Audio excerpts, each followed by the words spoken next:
Himachal news times में आपका स्वागत है। हिमाचल की ताज़ा खबरें जानने के लिए हमारे चैनल को लाइक, शेयर और सब्सक्राइब करें। मुख्यमंत्री सुक्खू बोले कि किन्नौर की टापरी में 8 करोड़ से बनेगा सीएसटो। आइसलैंड की जियोट्रॉपी आइसलैंड कंपनी नवीन भूतापीय जियोथर्मल तकनीक से किन्नौर की टापरी में सीएसटो नियंत्रित वातावरण गोदाम स्थापित करेगी। मुख्यमंत्री सुखविंदर सिंह सुक्खू की उपस्थिति में इसे लेकर प्रदेश सरकार और कंपनी के बीच समझौता ज्ञापन पर हस्ताक्षर हुए।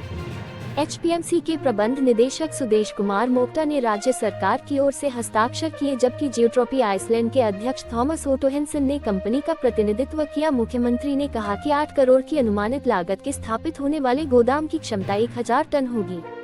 उन्होंने उम्मीद जताई कि प्रदेश का पहला भूतापीय प्रौद्योगिकी आधारित सीएसटो 1 वर्ष के भीतर बनकर तैयार हो जाए। मल्टीटास्क वर्कर के 4500 पद भरेंगे। प्रशासनिक ट्रिब्यूनल होगा बहाल। सत्र 19 से। हिमाचल प्रदेश मंत्रिमंडल की बैठक शनिवार को मुख्यमंत्री सुखविंदर सिंह सुक्खू की अध्यक्षता में आयोजित की गई। बैठक में कई बड़े फैसले लिए गए हैं। मंत्रिमंडल ने आईपीएच विभाग में मल्टीटास्क वर्कर के 4500 पद स्वीकृत किए गए हैं। इनमें para fitter, para pump operator शामिल हैं। इन पदों को बाद में विभाग के मंत्री की ओर से मंडल स्तर पर आवंटित किया जाएगा। उद्योग मंत्री हर्षवर्धन चौहान ने कैबिनेट बैठक में लिए गए फैसलों की जानकारी दी। उन्होंने कहा कि राज्य कर और उत्पाद शुल्क विभाग में उत्पाद शुल्क और कराधान निरीक्षकों के 25 पद और बागवानी विभाग में बागवानी विकास अधिकारियों के 10 पद भरे जाएंगे।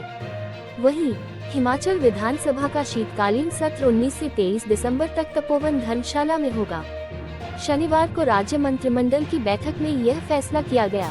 इसकी सिफारिश राज्यपाल को भेजी जाएगी।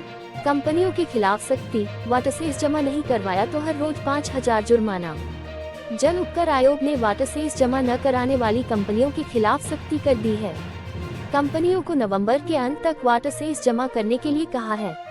अगर ऐसा नहीं किया तो 5000 रुपए प्रतिदिन जुर्माना लगेगा। प्रदेश में 173 जल विद्युत कंपनियां हैं। इसमें 30 परियोजनाओं ने वाटर सेस जमा करा दिया है, जबकि अन्य कंपनियां वाटर सेस जमा नहीं करा रही है। आयोग से मिली जानकारी के मुताबिक 15 निजी परियोजनाओं ने आयोग के पास करीब 9 करोड़ रुपए जल उपकर की राशि जमा कराई है। वहीं सरकारी उपक्रम की 30 परियोजनाओं ने करीब 21 करोड़ रुपए जमा करवा दिए हैं। अब तक आयोग के पास 30 परियोजनाओं से वाटर सेस जमा हुआ है। आयोग ने जल उपकर जमा न कराने वाली निजी जल परियोजनाओं को नोटिस जारी किए हैं। इन्हें नवंबर अंत तक पैसा जमा कराने के लिए कहा है। हिमाचल के हथकरघा उत्पादों के लिए ब्रिटेन में विकसित होगा बाजार। हिमाचल प्रदेश और ब्रिटेन की समान जलवायु के चलते हिमाचल के हथकरघा उत्पादों के लिए ब्रिटेन में बाजार विकसित किया जाएगा। उद्योग मंत्री हर्षवर्धन चौहान ने यह बात ब्रिटिश उप उच्चायुक्त कैरोलिन रोवेट के नेतृत्व में शिष्टमंडल के साथ बैठक के दौरान कही। उन्होंने इस संदर्भ में उप उच्चायुक्त से ब्रिटेन में व्यापारिक प्रतिनिधिमंडल भेजने में सहयोग का आग्रह किया। प्रतिनिधिमंडल में प्रदेश सरकार के प्रतिनिधियों के साथ भूटिको के सदस्य भी शामिल होंगे।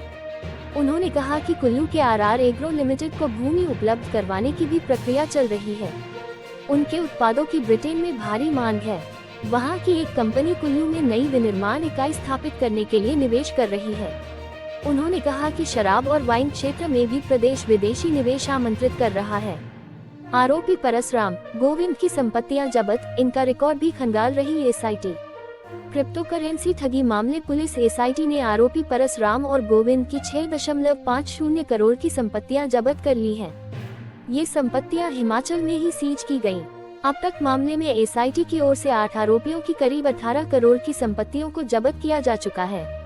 संपत्ति जब्त किए जाने वाले आरोपियों में सुखदेव, हेमराज, सुभाष, अभिषेक, परसराम, गोविंद और अन्य 2 आरोपी शामिल हैं। वहीं पुलिस की वित्तीय टीम गिरफ्तार अन्य आरोपियों की संपत्तियां भी खंगाल रही है।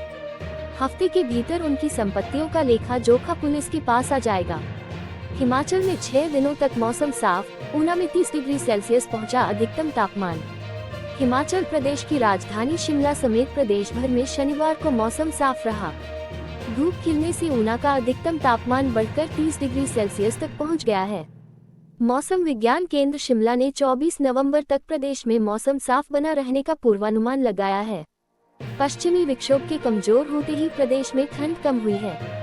शनिवार को अधिकतम तापमान में शुक्रवार के मुकाबले 2 डिग्री सेल्सियस की बढ़ोतरी दर्ज हुई। अदालती लड़ाई के बाद हिमाचल सरकार ने कब्जे में लिया होटल वाइल्ड फ्लावर हॉल। लंबी अदालती लड़ाई के बाद हिमाचल सरकार ने शनिवार को होटल वाइल्ड फ्लावर हॉल को टेक ओवर कर लिया। टूरिज्म के सेक्रेटरी देवेश कुमार की ओर से जारी आदेशों में टूरिज्म की निदेशक मानसी सहाय ठाकुर को प्रशासक लगाया गया है, जबकि पर्यटन निगम से अनिल तनेजा को इस प्रॉपर्टी में ओएसडी नियुक्त किया है। शुक्रवार को हाई कोर्ट के आदेश के बाद हिमाचल सरकार के प्रशासन ने होटल का कब्जा ले लिया है। शनिवार को ये प्रक्रिया पूर्ण की गई। हिमाचल प्रदेश पर्यटन विकास निगम की निदेशक आईएएस अधिकारी मानसी ठाकुर को अब इस संपत्ति का प्रशासक नियुक्त किया गया है। शनिवार को एचपीटीडीसी और जिला प्रशासन छराबड़ा स्थित होटल में पहुंचा और संपत्ति पर कब्जा हासिल किया। मौजूदा समय में होटल का प्रबंधन ओबराय ग्रुप के पास था।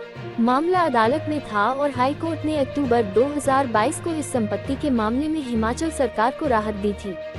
ईस्ट इंडिया होटल, जिसके पास वाइल्ड फ्लावर हॉल का प्रबंधन था, उसने हाई कोर्ट में अपील दाखिल की थी। उस अपील को हाई कोर्ट ने खारिज कर दिया था। भाजपा प्रदेशाध्यक्ष राजीव बिंदल बोले, हिमाचल में 2 लाख व्यक्ति नशे से प्रभावित, मिलकर लड़ने की जरूरत। भाजपा प्रदेशाध्यक्ष डॉक्टर राजीव बिंदल ने कहा है कि हिमाचल प्रदेश में नशे के प्रति बढ़ती प्रवृत्ति अत्यंत घातक है। ऐसा प्रतीत हो रहा है कि हिमाचल प्रदेश युवाओं की दृष्टि से बहुत बड़े नुकसान की ओर अग्रसर है। उन्होंने कहा कि कुछ दिन पहले आई एक रिपोर्ट के मुताबिक हिमाचल प्रदेश में 2 लाख व्यक्ति नशे से प्रभावित हैं। यह एक बहुत बड़ी संख्या है। हिमाचल प्रदेश में 3.5% लोगों का ऐसे नशे में लिप्त होना गंभीर संकेत देता है और इसके प्रति गंभीरता हमें दर्शाने की आवश्यकता है। डॉक्टर बिंदल ने शनिवार को जारी बयान में कहा कि हिमाचल प्रदेश में नशा कहां से प्रवेश कर रहा है, कहां से परोसा जा रहा है, इसके कारोबारी कौन हैं, इसको उजागर करना और उनको ढूंढना अति आवश्यक और महत्वपूर्ण हो चुका है। उन्होंने कहा कि सरकार और समाज का दायित्व है कि आने वाली पीढ़ियों को इस जहर से बचाने और दूर रखने की आवश्यकता है। बच्चों पर नजर बनाए रखना और नशे से दूर रखना हमारा कर्तव्य है। उन्होंने कहा कि समाज को बच्चों का दृष्टिकोण बदलना पड़ेगा, उनको खेल पढ़ाई और धार्मिक योजनाओं की ओर आकर्षित करना पड़ेगा। उन्होंने कहा कि पहले उल्टा पंजाब की बात होती थी, पर अगर इन आंकड़ों में सत्य है तो ऐसा न हो कि हिमाचल प्रदेश पंजाब से भी आगे निकल जाए। नशे की वजह से कानून व्यवस्था बिगड़ती है और जिस प्रकार हिमाचल प्रदेश में अपराध होते हैं उसको भी बढ़ावा मिलता है।